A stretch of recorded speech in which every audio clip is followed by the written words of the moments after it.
Vocês ainda estão felizes? Amém.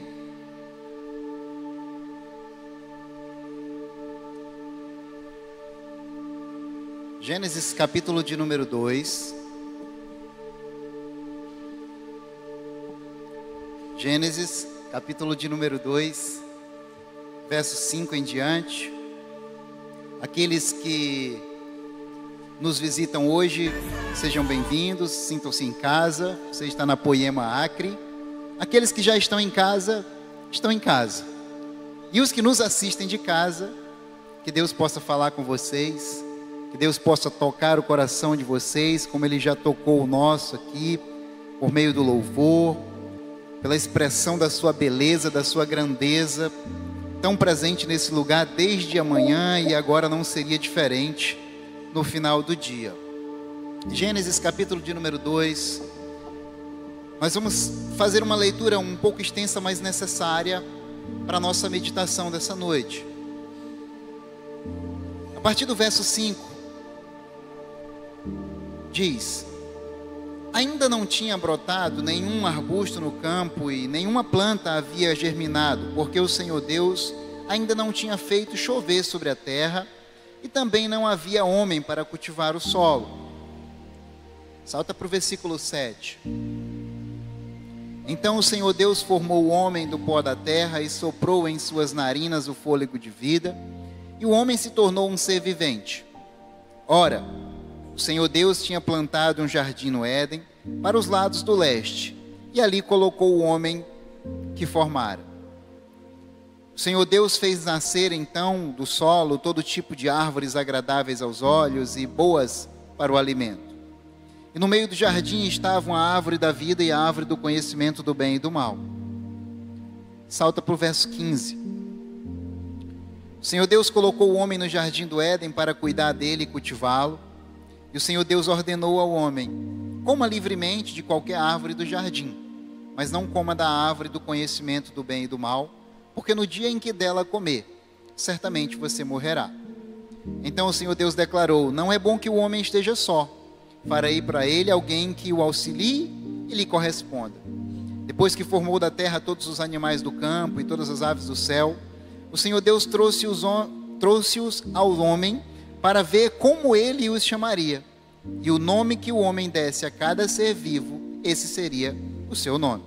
Assim o homem deu nomes a todos os rebanhos domésticos, às aves do céu e a todos os animais selvagens. Todavia, não se encontrou para o homem alguém que o auxiliasse e lhe correspondesse. Então, o Senhor Deus fez o homem cair em um profundo sono. E enquanto este dormia, tirou-lhe uma das costelas, fechando o lugar com carne. Com a costela que havia tirado do homem, o Senhor Deus fez uma mulher e trouxe a ele. Disse então o homem: esta sim é osso dos meus ossos e carne da minha carne. Ela será chamada mulher, porque do homem foi tirada. Por essa razão o homem deixará pai e mãe e se unirá à sua mulher, e eles se tornarão uma só carne. O homem e sua mulher viviam nus e não sentiam vergonha. Você pode orar um pouco comigo? Pai, nós somos gratos a Ti pelo privilégio, pela oportunidade de estarmos aqui nessa noite, reunidos diante da Tua palavra, dispostos a ouvir a Tua voz, a ouvir a Tua direção para as nossas vidas. Fala poderosamente aos nossos corações, assim como o Senhor já nos ministrou por meio dos louvores, por meio da palavra de dízimos e ofertas, que o Senhor continue colocando a nossa vida no prumo da Tua palavra, e que o Senhor continue nos exortando e nos edificando. Nós queremos sair dessa noite diferente da maneira que nós entramos. Nós queremos sair mais íntimos de Ti, nós queremos sair, mais conhecidos de Ti. Sonda o nosso coração, tira da nossa mente toda preocupação, todo medo, todo desânimo, nos enche de paz, de alegria, de gozo na Tua presença. E fala poderosamente aos nossos corações, em nome de Jesus. Amém. Para aqueles que não me conhecem, eu sou o Rafael, esposo da Luciana, pai da Hannah Sofia, do Henry Gabriel. A Lu está aqui, Queridos, há uns dias o Senhor começou a comunicar algo no meu coração e eu queria comunicar isso a vocês, algo que tem sido gerado ao longo de alguns dias, que fala muito sobre a compreensão do nosso propósito de vida, a compreensão do propósito da criação de Deus e a maneira pela qual nós temos tomado as nossas decisões. Qual é a base que tem dado o alicerce para mim e para você, para que a gente tome as nossas decisões, para que a gente faça as nossas escolhas? A gente tem tomado decisões, a gente tem feito escolhas baseada nos padrões e nos princípios da palavra de Deus, ou muitas vezes a gente tem feito escolhas, tem tomado decisões com base na nossa própria vontade ou com base naquilo que é colocado na nossa mente por meio da propaganda, por meio dos tantos artifícios que existem hoje. De fato que a pergunta é, o que tem norteado a minha e a tua vida, o que é que tem nos dado base para a gente tomar as nossas decisões? E é interessante que no capítulo 5, aliás, no versículo 5 de Gênesis, capítulo de número 2, ele começa dizendo: ainda não havia brotado nenhum arbusto no campo, e nenhuma planta havia germinado. Por quê? Ele faz questão de explicar. O Senhor Deus ainda não tinha feito chover sobre a terra, e também não havia homem para cultivar o solo. Tudo aquilo que Deus faz, queridos, tem um propósito muito bem definido, previamente estabelecido. E quando a gente fala de propósito, esse termo ainda, esse termo porquê, eles estão muito relacionados aos planos de Deus que ultrapassam a nossa compreensão humana e requer de nós muitas vezes fé e confiança. E essa fé, essa confiança, ela precisa ser uma fé, uma confiança carregada de perseverança, sabe, carregada de atitude. A nossa caminhada precisa ser carregada de perseverança. Ela não é uma caminhada passiva, ela não é uma caminhada que não requer de nós atividade. Pelo contrário, ter uma fé genuína, ter uma fé verdadeira, requer de nós todos os dias dizer sim, dizer não, dizer sim, dizer não, tomar decisões, atitudes que vão refletir o quanto da palavra de Deus está entronizada em nossos corações, quanto é decisão que parte de nós mesmos, o quanto nós de fato estamos alicerçados nos princípios e nos fundamentos da palavra de Deus, ou se tomamos nossas decisões a nosso bel prazer, de acordo com aquilo que achamos certo, de acordo com aquilo que achamos melhor para a nossa vida. No versículo 7, seguindo, ele diz que o Senhor Deus formou o homem do pó da terra e soprou em suas narinas o fôlego de vida, e o homem se tornou um ser vivente. Eu não sei se isso está acontecendo só comigo, eu creio que não. Eu creio que nós estamos vivendo um tempo acelerado, um tempo agitado. Parece que ninguém mais ouve áudio no 1x, agora é de 1,5 para frente. E eu tenho a impressão que está tudo mais agitado, que está tudo mais acelerado, que o trânsito está mais agitado, que a vida está mais acelerada, a vida está mais corrida. E parece que a gente tem entrado nessa como se isso fosse meio que um novo modo operante de ser do século 21. É como se a gente fosse meio que obrigado a acelerar, não só externamente, mas internamente também, como se a gente já tivesse que acordar no 2x. E isso tem feito a gente deixar de contemplar coisas básicas. A essência da nossa criação foi Deus formar o homem do barro, soprar nele um fôlego de vida e ele fazer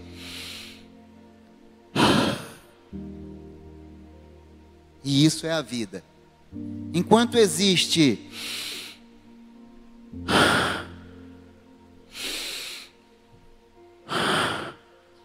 existe vida. Mas nós, ou eu pelo menos, muitos dias eu tenho acordado pela manhã e eu tenho esquecido de contemplar isso, eu tenho esquecido de levantar e de dizer bom dia para Jesus, dizer bom dia para o Espírito Santo e respirar. Contemplar o ato mais essencial da criação, que foi o fôlego de vida que Deus deu para mim e para você.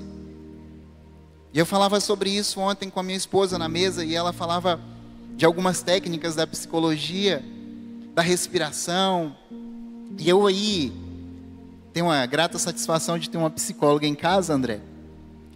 E aí eu compartilhava com ela como os meus dias são diferentes. Eu conversava isso hoje com o seu Ednei. Quando a gente começa o nosso dia contemplando a nossa respiração, contemplando a criação, dando um bom dia para Jesus e não entrando já no modo 2x. Quando a gente respira, expira, contempla a essência mais básica da vida. E a gente tem tempo para ouvir um pássaro cantar no amanhecer. A gente tem tempo para ver o sol nascer. A gente tem tempo para ver uma flor desabrochar.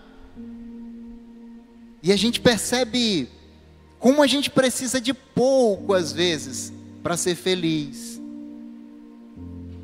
Mas a gente está sendo levado por um estilo de vida de tanta aceleração, de tanta correria, que a gente tem às vezes esquecido de contemplar atos básicos como esse. Mas Deus, Ele nos fez com um propósito. Deus, Ele, no verso 8, diz que Ele tinha plantado um jardim no Éden, para os lados do leste, e ali Ele colocou o homem que formou. E no verso 9 ele diz: o Senhor Deus fez nascer então do solo todo tipo de árvores agradáveis aos olhos e boas para o alimento. E no meio do jardim estavam a árvore da vida e a árvore do conhecimento do bem e do mal. E eu gosto de fazer uma analogia com uma parábola que eu li certa vez num livro do Craig Hill, em que nós estamos diante aqui da mais perfeita, criação de Deus, o jardim, o homem, um pouco mais a mulher. É um estado perfeito, não havia aí pecado ainda, não havia aí quebra de aliança, havia uma comunhão plena. Essa parábola do Craig Hill, ele fala que a palavra de Deus para as nossas vidas é como uma cidade fortificada. Sabe, uma cidade com muros muito altos, como aqueles que a gente lê na Bíblia, que uma carruagem podia andar por cima. E dentro dessa cidade fortificada, nenhum mal pode entrar. E dentro dessa cidade fortificada, tem tudo que a gente precisa para a gente viver bem, para a gente viver com abundância. Tem água potável, tem energia, tem calor, tem temperatura agradável, tem frio, tem tudo que a gente precisa para a vida se desenvolver, tudo.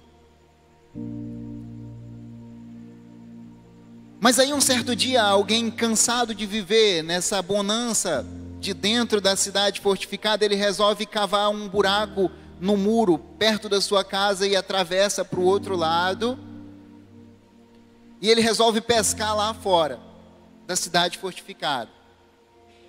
E aí ele vai, pesca, volta e pega um peixão lá fora, e aparentemente no início parece que foi bom, e aí alguém que mora do lado da casa dele vê aquilo e diz: olha, eu vou fazer a mesma coisa, mas eu não vou usar a mesma escavação que ele fez, eu vou fazer uma escavação aqui, vai ser a minha escavação.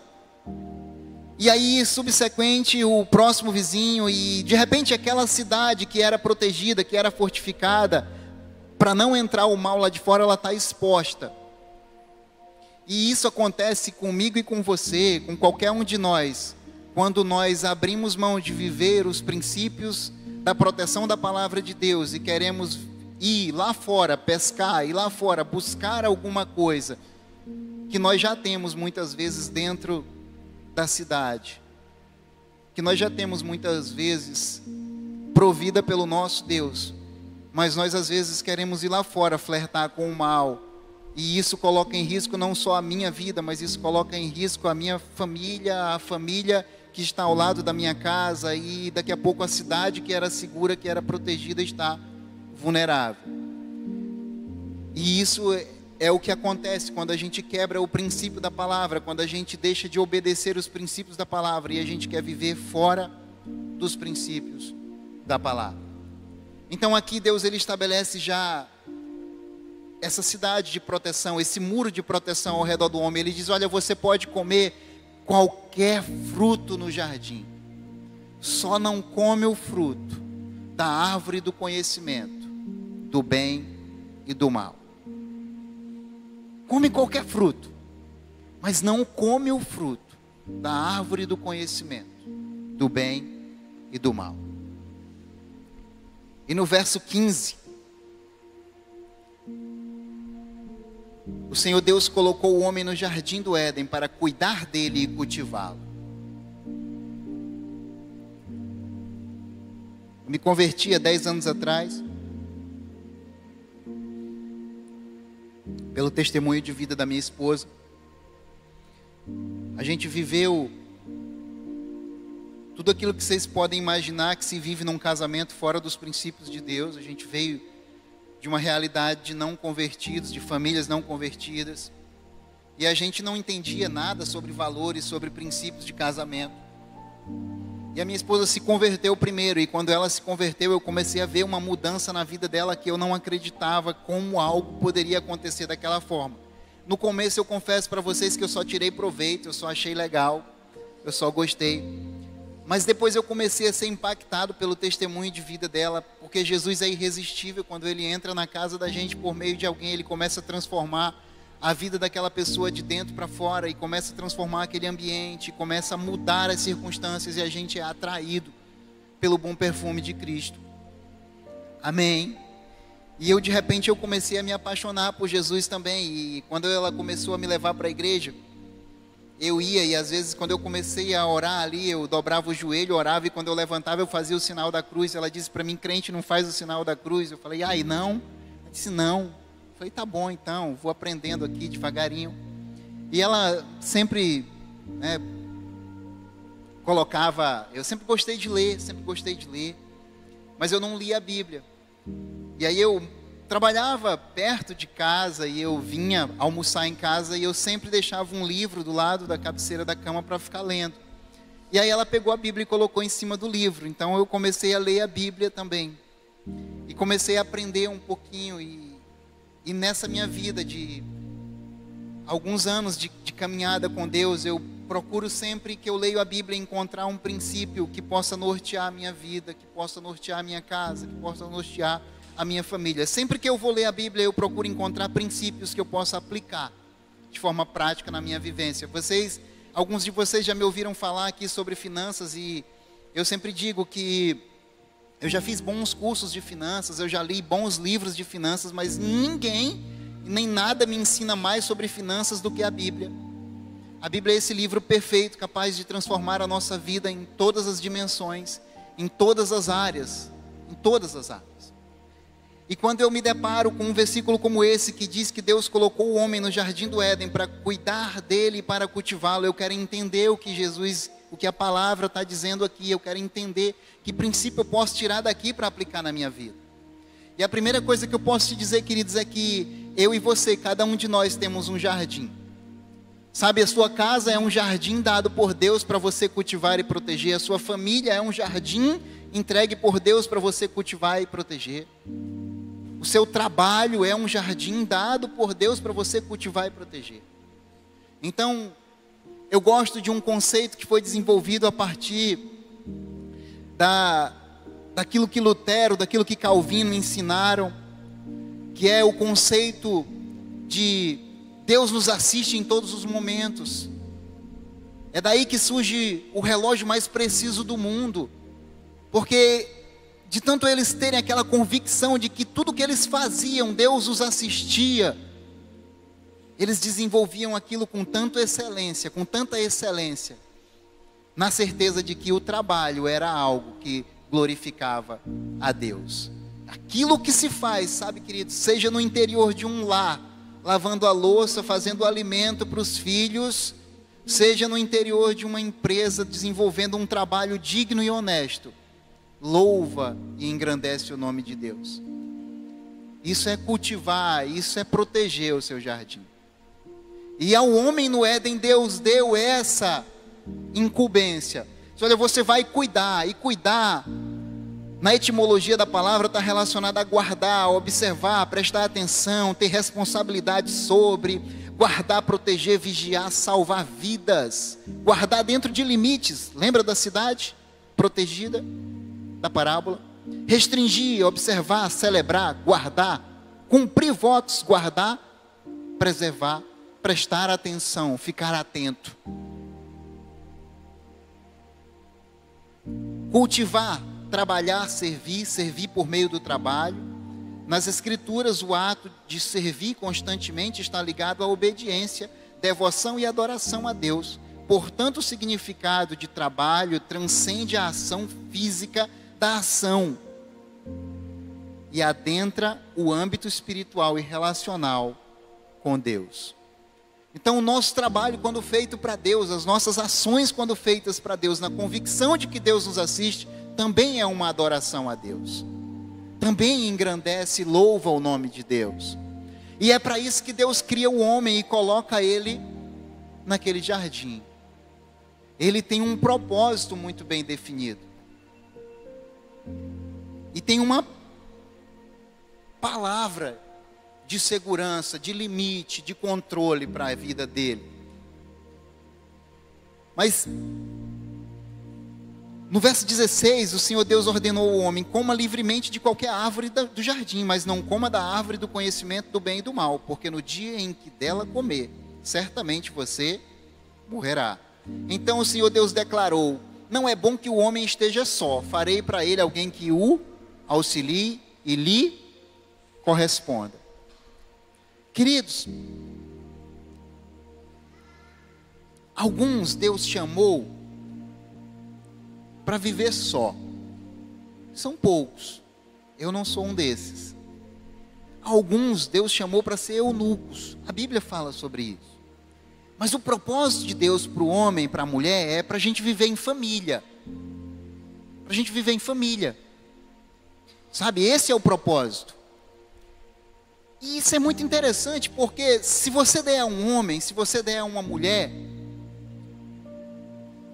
relacionamento com Deus e trabalho, ainda vai faltar algo.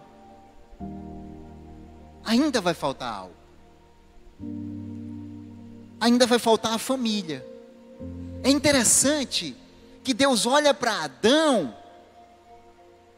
e Ele dá autonomia, dá trabalho, dá autoridade, dá relacionamento para Adão, de Deus para com Adão, Adão para com Deus, havia um relacionamento. Adão, como é que você vai chamar esse bichinho aí de 4 patas, que tem 2 chifres? Ah, eu vou chamar de vaca, Senhor. Tá, então é vaca, você decidiu que vai ser vaca, vai ser uma vaca. Então Deus, Ele criou, mas Ele dividiu a coparticipação da criação com o homem. Ele deixou o homem dar nome para aquilo que Ele criou. Ele chamou o homem para participar. Nós somos co-participantes com Deus, ativos na criação, no manejo do nosso jardim cotidiano. Mas Ele olha para Adão e diz: falta ainda alguma coisa na vida desse cara. Falta o quê? Falta a Eva, falta a auxiliadora, falta a adjutora, falta a ajudadora. E às vezes no nosso português a gente minimiza a importância da mulher na vida do homem, e a gente acha auxiliar de serviços gerais. A gente meio que relega esse termo auxiliar, e é por isso que é bom a gente olhar para a etimologia, é bom a gente olhar para o significado, para a essência da palavra. Porque em momento algum, queridos, a atividade exercida pelas mulheres ou pela mulher, ela é inferior à atividade dos homens. Em momento algum, queridos, em momento algum, o homem é mais importante do que a mulher. Ambos são criação de Deus. Enquanto um tem a responsabilidade de cultivar e proteger, o outro tem a responsabilidade de ser o socorro bem presente de Deus. Sabe, eu peguei uma citação aqui de um livro chamado Mulher do Reino, da editora Mundo Cristão, é do Tony e da Crystal Evans. Ele começa falando assim: há um ditado antigo que diz: as mulheres que querem ser iguais aos homens não têm ambição. Fecha aspas. Aí ele segue: pense nisso por um instante, porque eu não quero que você perca a força dessas palavras. No relato da criação, as palavras hebraicas traduzidas por alguém que o auxilie são importantes, por se mostrarem surpreendentemente poderosas. São elas as palavras Ezé e Kenegdo. A palavra Ezé aparece 21 vezes no Antigo Testamento e refere-se à mulher em apenas 2 ocasiões. Os outros usos referem-se à ajuda, ao auxílio, ao socorro, que vem diretamente de Deus Pai. A palavra de Deus decidiu usar para o propósito e a intenção da mulher. A palavra que Deus decidiu usar para o propósito e a intenção da criação da mulher é a mesma usada para referir-se a Ele próprio. Uau! Uau! E vivendo isso na prática, como eu falei para vocês, a Lu às vezes fala para mim assim: eu tenho mais tempo de vida já vivendo contigo do que antes de te conhecer. A gente está juntos nessa jornada desde 2002, tem algum tempo já. E desde que a gente se converteu, como eu tenho percebido que a Lu é em Deus, esse socorro bem presente de Deus na minha vida, sabe? A Lu é essa manifestação da presença de Deus na minha vida. Como a mulher tem essa capacidade de ser posicionada em Deus, esse socorro bem presente de Deus na vida do homem. A mulher, queridos, ela não é no lar um termômetro, ela é um termostato. Na sua casa é assim também? Se a sua mulher não está bem, a casa toda parece que não vai bem. Se a mulher está feliz, a casa toda está feliz. Se a mulher não está feliz, a casa toda parece que está faltando alguma coisa. Ela tem essa capacidade. Foi Deus que deu, sabe? Administrar o lar, edificar o lar. É uma capacidade dada por Deus para a mulher. E às vezes eu tenho umas ideias que eu penso assim: nossa, essa ideia foi fantástica.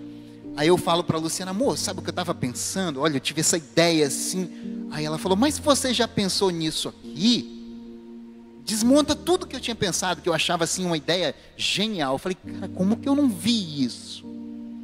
Porque elas têm essa capacidade dada por Deus de entender a situação, de perceber a situação de uma maneira diferente da nossa, homens. E aí, queridos, tudo estava muito bem, sabe? Tudo estava pleno. Deus havia criado o jardim era perfeito, o jardim era completo, no jardim tinha tudo, no jardim tinha tudo aquilo que eles precisavam para comer. O jardim era pleno. Até ali não tinha queda, até ali não tinha o pecado, até ali estava tudo perfeito. O homem estava cumprindo o seu propósito de cultivar e proteger, a mulher estava no seu papel de auxiliadora, de socorro bem presente de Deus. E aí, de repente, em Gênesis capítulo de número 3, diz que a serpente era o mais astuto de todos os animais selvagens que o Senhor Deus tinha feito. E ela perguntou à mulher: foi isso mesmo que Deus disse? Não comam de nenhum fruto das árvores do jardim? Respondeu a mulher à serpente: podemos comer do fruto das árvores do jardim, mas Deus disse: não comam do fruto da árvore que está no meio do jardim, nem toquem nele, do contrário vocês morrerão. Queridos, até aqui, no versículo 24, voltando só um pouquinho, tem uma expressão que eu aprendi há muito tempo atrás, primeiro com o pastor Manu, depois eu encontrei isso num livro. Ele estava ministrando um seminário na Jocum, era Cura Interior e Libertação. Ele falava sobre paternidade, e ele desenhou um exemplo no quadro, que era um triângulo. No topo desse triângulo tinha Deus, na base desse triângulo, de um lado tinha um homem, do outro lado tinha a mulher. E ele explicava que à medida que nós, como homem, como mulher, nos aproximamos de Deus, eu e a minha esposa, nós vamos nos aproximando também um do outro. Consegue visualizar isso? Eu vou subindo para a base, eu vou subindo para o topo, saindo da base, indo para o topo, me aproximando de Deus, eu e a minha esposa crescendo em Deus, lendo a palavra, orando juntos, crescendo. A gente vai se aproximando de Deus e também ficando mais próximo um do outro. Se só a minha esposa tenta subir, queridos, o que acontece? Eu vou ficando aqui para baixo. Ela até pode ir crescendo no relacionamento dela com Deus, mas eu não vou acompanhando ela. Eu não vou crescendo nesse relacionamento com ela e em direção a Deus. E no versículo 24 diz que por essa razão o homem deixará o pai e a mãe e unir-se à sua mulher, e eles se tornarão uma só carne. E o verso 25 diz: o homem e sua mulher viviam nus e não sentiam vergonha. E isso vai além da nudez, além da questão da vestimenta, além da questão natural. Isso está falando de um ambiente de cumplicidade. Isso está falando de um ambiente em que eles não tinham do que se envergonhar. Não havia pecado, não havia mácula na relação. A relação era perfeita e transparente. Era Deus, o homem e a mulher. Até aqui não havia a figura do envolvimento da serpente. Era Deus, o homem e a mulher, o homem e Deus. E quanto mais eles se aproximavam de Deus, mais unidos, mais próximos eles estavam. E isso acontece até hoje na minha vida, na sua vida, no meu casamento, no seu casamento. Quanto mais nós nos aproximamos de Deus, mais nós crescemos em unidade. Eu falei isso hoje pela manhã e eu sempre falo isso. Eu aprendi algo, sabe, queridos, que lendo essa palavra um dia esse versículo saltou nos meus olhos e eu quis tirar um princípio disso. Diz: o homem e sua mulher viviam nus e não sentiam vergonha. Eu falei: Senhor, eu quero entender melhor isso. Isso não está aqui por acaso. Isso aqui vai além de vestimenta. Isso aqui vai além de questões naturais. Eu quero entender melhor isso. Isso está falando de cumplicidade, sabe, queridos? Isso está falando de transparência. Isso está falando de confissão de pecado. Isso está falando de uma unidade plena, construída em Deus, que faz a gente viver coisas que a gente nunca imaginou que viveria. E até hoje eu procuro aplicar isso na minha vida. Sempre que acontece qualquer coisa que se eu perceber uma tentação, eu falo: Lu, eu preciso confessar algo, eu preciso te falar algo, porque quando eu falo, aquilo perde força sobre a minha vida, aquilo perde autoridade sobre a minha vida. Então, para mim, essa coisa de confessar é algo que me dá unidade com ela e com Deus, é algo que me torna mais íntimo, que me torna mais envolto, sabe? Nos dá mais unidade, nos dá mais intimidade, e Deus, Ele se agrada disso. Deus, Ele se agrada disso. Então, até hoje, se acontece qualquer coisa, eu falo: Lu, eu preciso confessar uma tentação, eu preciso falar algo que aconteceu. E ela também, da mesma forma, às vezes ela diz que tem um pouco mais de dificuldade. Eu já desenvolvi isso, para mim é algo natural. Uma coisa que eu aprendi é que assim, eu não estou nem preocupado com o meu orgulho, sabe? Eu aprendi assim, eu não tenho problema. Às vezes ela fala, deixa eu ficar com raiva de ti mais um pouquinho. Eu falo, não, eu quero pedir perdão logo, eu quero... Às vezes eu saio, sei lá, por algum motivo a gente se chateia, eu chego, sei, de repente estou na mesa, me chateio e aí eu vou no banheiro.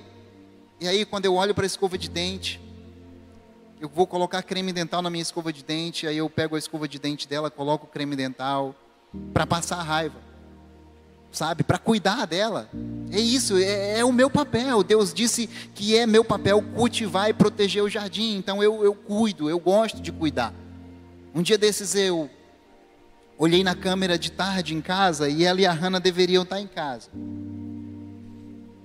Naquele horário, elas já chegaram da escola, ela já buscou a Hannah na escola, ela já chegou do trabalho e elas estão em casa. E aí de repente eu olhei na câmera, eu só vi a mochila da Hannah na sala, o carro não estava na garagem e a porta estava fechada, a grade estava fechada. Aí eu liguei para ela, amor, você não está em casa? Ela falou, você está me vigiando? Eu falei, não, eu estou cuidando de você.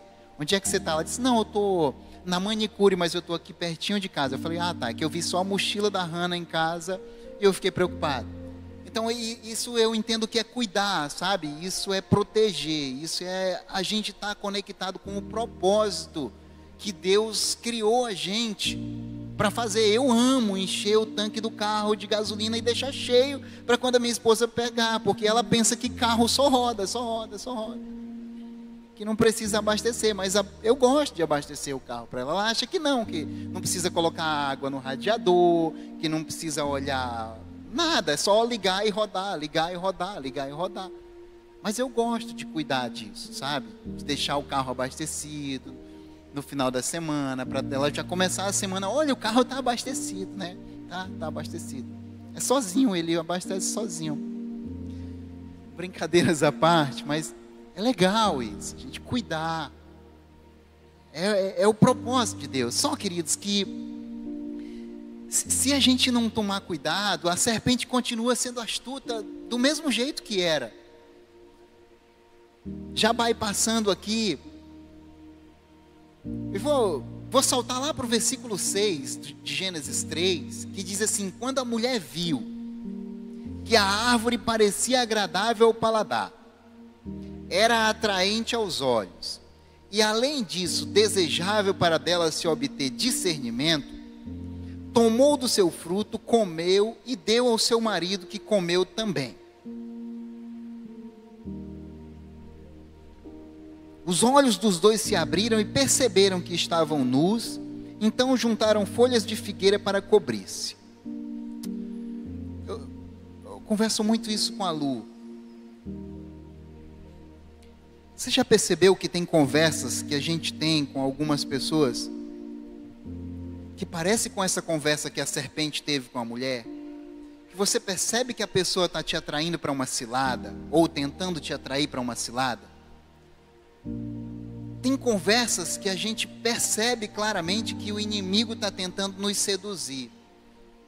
E eu gosto muito de usar uma expressão que é: não vamos flertar com o mal, não vamos flertar com o pecado. Do pecado, do mal, a gente tem que procurar se manter longe. Porque, queridos, conjecturando, a Bíblia não diz, mas conjectura comigo. Por quantas vezes Eva passou embaixo daquela árvore do conhecimento do bem e do mal, viu aquela fruta, e aquela fruta talvez não chamou a atenção dela nenhuma vez. Por quantas vezes a gente passa agora embaixo do pé de manga, nessa época de manga, e a gente só se preocupa mesmo se não vai cair em cima do carro, mas é manga para todo lado, você passa e não quero nem saber de manga. Porque a gente passa no dia a dia e a gente nem percebe certas coisas. Quer ver um exemplo? Quem aqui sabe que tem 2 pés de café do lado esquerdo aqui, saindo da igreja, na frente aquilo que era um botecozinho ali? Você já entrou aqui na igreja tantas vezes, entrou e saiu, esse pé de café já já floriu, já gerou grão, eu já tirei grão ali, já mostrei para o pastor, mas você nunca viu que tinha 2 pés de café ali. Porque é assim, a gente passa, mas aí nessa conversa, nesse flerte com o mal, o inimigo entrou na mente e no entendimento, e de repente a mulher viu que a árvore parecia agradável ao paladar, era atraente aos olhos e além disso desejável para dela se obter discernimento. Tomou do seu fruto, comeu e não satisfeita, deu também ao seu marido que comeu. Agora, sabe, queridos, olha essa expressão que tem no versículo 23 do capítulo 2, no momento em que Adão recebe a sua mulher, no momento em que Deus faz ele adormecer, tira dele uma porção e faz a mulher e entrega para ele. Olha essa expressão, captura a essência dessa expressão de Adão no capítulo 2, no versículo de número 23, que diz assim: disse então o homem, esta sim é osso dos meus ossos e carne da minha carne. Ela será chamada mulher, porque do homem foi tirada. É parte de mim, Senhor, que o Senhor me entregou. É perfeita, é maravilhosa. Essa é a expressão que eu consigo conjecturar. Nossa, Deus, obrigado. Eu que dava nome aos animais, eu que mesmo estando contigo, o Senhor percebeu que ainda me faltava algo, era isso que faltava, o Senhor me entregou. Essa é a expressão de Adão, em santidade, em comunhão com Deus e com a sua esposa. Agora, olha o que acontece quando o mal entra.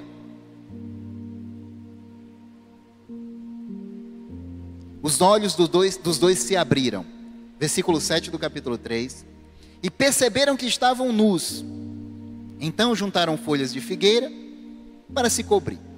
Ouvindo o homem e a sua mulher os passos do Senhor Deus, que andava pelo jardim quando soprava a brisa do dia, esconderam-se da presença do Senhor Deus entre as árvores do jardim. Mas o Senhor Deus chamou o homem.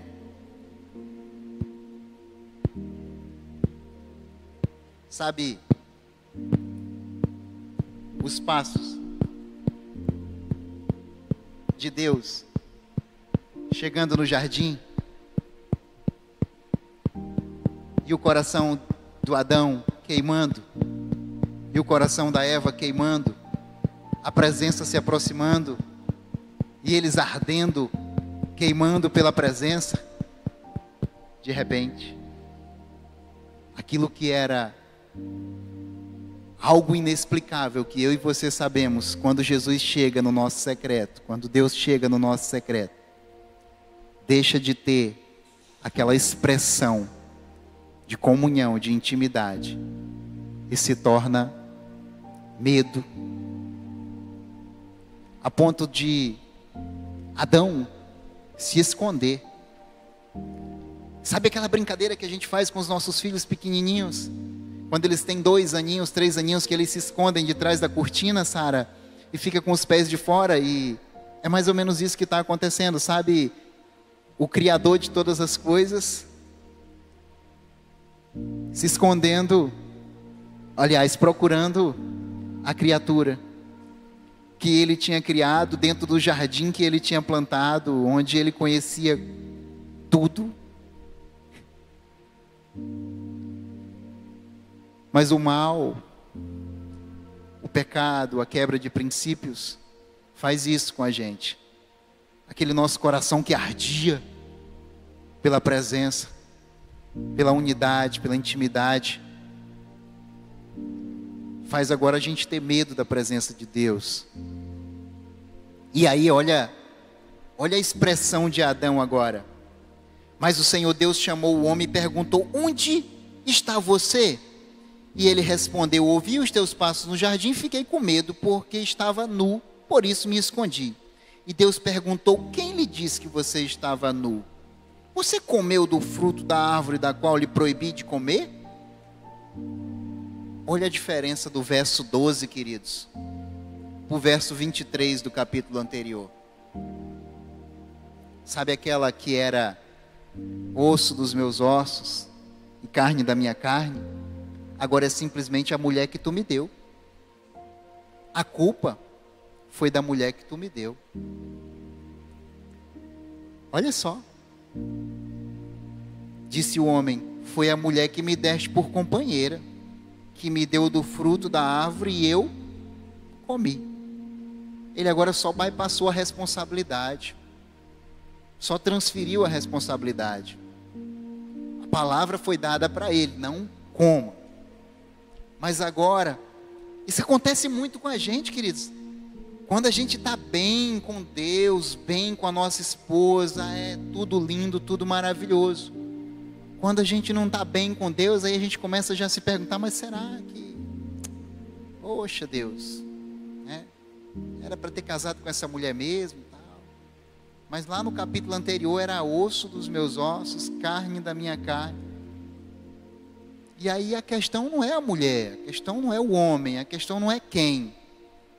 A questão é eu flertar com o mal, é eu deixar o mal entrar na minha mente, no meu coraçãozinho e trabalhar.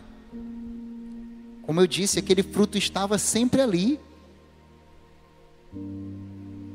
Quantas vezes Eva passou por aquele fruto, André? Estou indo pegar outra coisa, nem viu. Mas aí no momento que o inimigo chama para aquela conversa, sabe? Para aquele flerte. E queridos, isso serve para as nossas vidas. Tem conversas que a gente não tem que ter, sabe? Tem mensagem que a gente não tem que abrir. Tem coisas que a gente não tem que abrir. Tem coisas que a gente não tem que ver. Tem mensagem que chega no meu celular que eu apago. Eu falo, a minha esposa: você não vai ver? Eu falo: não vou ver, eu vou apagar. Eu não vou abrir. Mas por que você não quer ver? Não vou, porque eu não quero flertar com o mal. Porque os meus olhinhos são a janela da minha alma. E se eu flertar com o mal, eu sei quem vai se dar mal. Não é o mal, é eu que vai me dar mal. Então, não vale a pena a gente flertar com o mal. Não vale a pena. Esse ambiente, às vezes, que a gente gera com tanta dificuldade, do nosso lar, da nossa casa, da nossa família, pode ir tudo por água abaixo, só porque a gente flerta com o mal. Então, não vamos flertar com o mal. Sejamos extremistas com relação a isso. Não queremos conversa com o mal, não queremos flertar com o mal, sabe? E isso torna a nossa vida mais fácil, isso torna a nossa vida mais abundante, isso torna a nossa vida mais íntima de Deus. Quando nós tomamos as nossas decisões, baseada nos fundamentos daquilo que Deus nos falou, nos direcionou, é assertivo. Deus honra as nossas decisões. Eu sempre falo para minha esposa: Deus honra até algumas loucuras que a gente vê na Bíblia. A gente vê algumas pessoas fazerem coisas assim que para nós, como eu que sou uma pessoa mais contida, isso é uma loucura. Deus, o Senhor vai honrar isso, mas Deus não honra covardia. Você não vai encontrar na Bíblia Deus honrando covardia. Deus não honra covardia. Mas atitude, postura, Deus honra.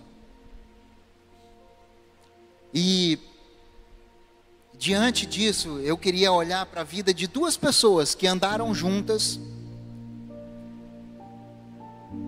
mas que tiveram um final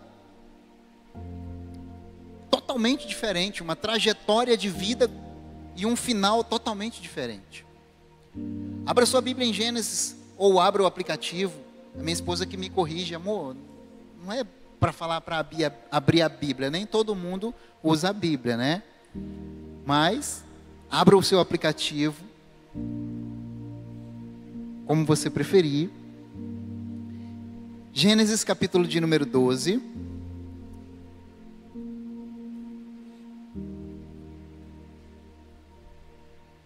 Falei para você que eu sempre procuro um princípio contido naquela palavra e procuro aplicar isso na minha vida. Eu lembro quando eu vi Gênesis capítulo 2, verso 24, que fala assim, não é o texto que eu pedi para vocês abrirem, tá? Eu só tô... Fala, por essa razão o homem deixará pai e mãe e se unirá à sua mulher e eles se tornarão uma só carne.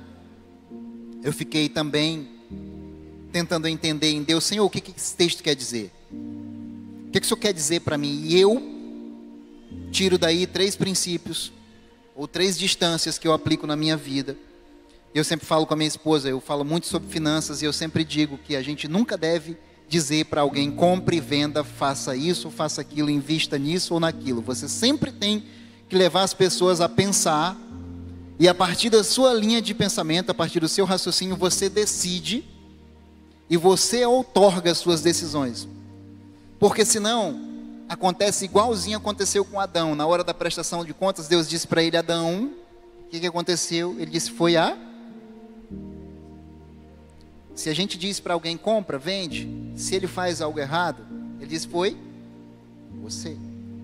Então eu sempre gosto de analisar e tirar princípios e eu digo, eu aplico na minha vida, você aprende e se for conveniente, você aplica, você decide, você tem liberdade. Mas eu tirei 3 princípios daí, dessa palavra deixará o pai e a mãe. E são 3 princípios que eu gosto de dizer. O primeiro é geográfico. Quando eu vim embora de Porto Valto, uma cidadezinha com menos de 12 mil habitantes, eu tinha uma escola de informática na cidade, eu era funcionário da prefeitura, então eu era elite, cara. Naquele lugar eu era da elite. Só que com um ano, André, eu tinha formado todo mundo da cidade quase, minha escola de informática, já não tinha mais o que fazer lá, e eu falei para a Lu estava grávida, eu falei, Lu, vamos embora. E a Lu é desse tipo assim, se eu disser para a Lu, vamos embora do Acre, ela diz, já vou arrumar as coisas. E aí ela foi e disse, vamos. E aí eu lembro que o meu pai, ele disse, isso é loucura. O cara tem um emprego na prefeitura, tem um negócio já estabelecido e vai embora. Eu falei, mas eu vou. E aí por muito tempo, depois que eu me converti, eu achei que eu tinha desonrado meu pai.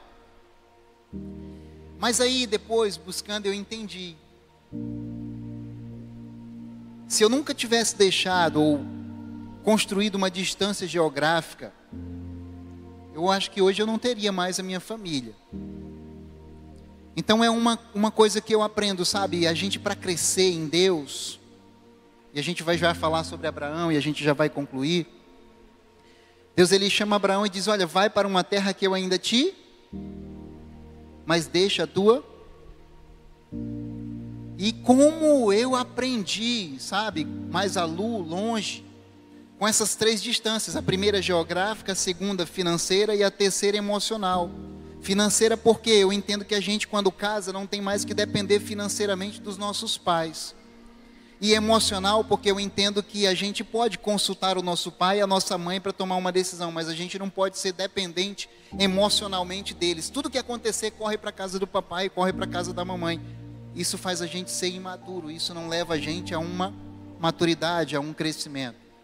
E agora sim, como eu falei, Gênesis capítulo de número 12, no verso 1 diz assim, então disse Deus a Abrão, saia da sua terra, do meio dos seus parentes e da casa de seu pai, e vá para a terra que eu lhe mostrarei. Farei de você um grande povo e o abençoarei, tornarei famoso o seu nome e você será uma bênção. Abençoarei os que o abençoarem e amaldiçoarei os que o amaldiçoarem. E por meio de você, todos os povos da terra serão abençoados. Partiu Abrão, como lhe ordenara o Senhor, e Ló foi com ele. Abrão tinha 75 anos quando saiu de Harã. Levou sua mulher Sarai, seu sobrinho Ló, todos os bens que haviam acumulado e os seus servos comprados em Harã. Partiram para a terra de Canaã e lá chegaram. Verso 6 diz, Abrão atravessou a terra até o lugar do Carvalho de Moré, em Siquém. Naquela época os cananeus habitavam nessa terra.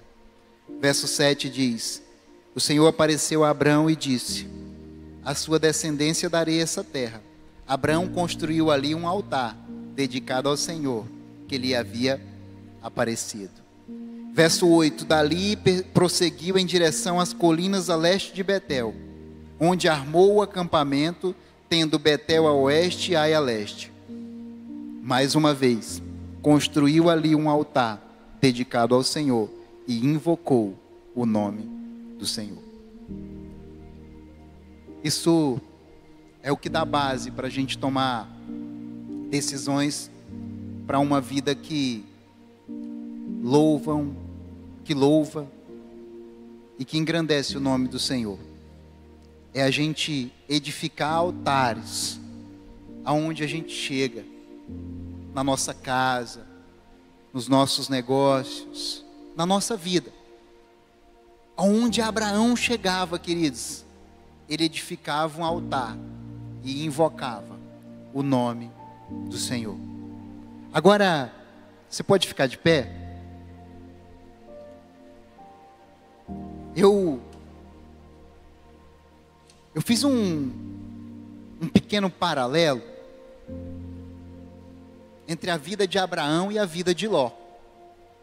Ló, ele, sobrinho de Abraão, viveu com Abraão boa parte da sua vida. E a Bíblia não fala em nenhum momento, não vou dizer que ele nunca tenha feito, mas a Bíblia não mostra em nenhum momento que Ló edificou um altar e invocou o nome do Senhor. E eu estou falando sobre a gente tomar as nossas decisões, sobre a gente definir as nossas estratégias, fazer as nossas escolhas baseadas nos princípios da palavra de Deus. E Abraão, ele chegou naquele lugar, a primeira coisa que ele fez foi edificar um altar e invocar o nome do Senhor. Chegou um momento que Abraão tinha prosperado tanto, e Ló também, que houve contenda entre os servos de Abraão e os servos de Ló. E aí você começa a ver as atitudes de uma pessoa dizem muito sobre ela. Abraão chama Ló para conversar e diz: olha, se você for para a direita, eu vou para a esquerda. A terra está posta diante de você, escolha. O que ele fez? Escolheu aquilo que aos olhos dele era mais agradável. E foi armando o acampamento dele, queridos, na direção de Sodoma. Só, queridos, que quando a gente começa a flertar com o pecado, quando a gente começa a se aproximar do pecado, uma hora a gente vai estar tão envolto nele, que é difícil, até para a gente ser tirado de lá.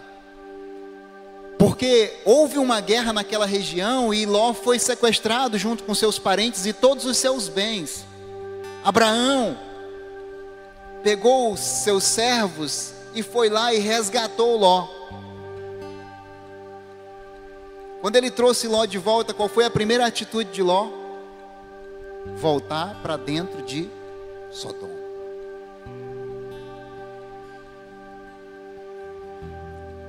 Então, quando a gente vai se acostumando a ficar perto do pecado, perto do mal, quando a gente vai dando espaço para o flerte com o mal vai nos envolvendo. A ponto de Ló não conseguiu, queridos, obedecer, seguir uma direção nem dos anjos. Você já parou para pensar nisso? A única direção que ele seguiu dos anjos, mas não teve êxito, que foi quando o anjo disse assim: olha, tem algum parente teu na cidade? Vai lá, chama depressa, porque nós vamos destruir tudo isso aqui. Ele foi falar com os genros deles: ih, vai ser destruído o quê? Está brincando. Não, mas Deus vai destruir. Mas que Deus? Você nunca armou uma tenda, nunca fez um altar para esse Deus. Você está falando de Deus? Quem é esse Deus que você está falando? Ao contrário de Abraão, que ao invés de escolher aproximação com Sodoma, preferiu edificar altar e invocar o nome do Senhor.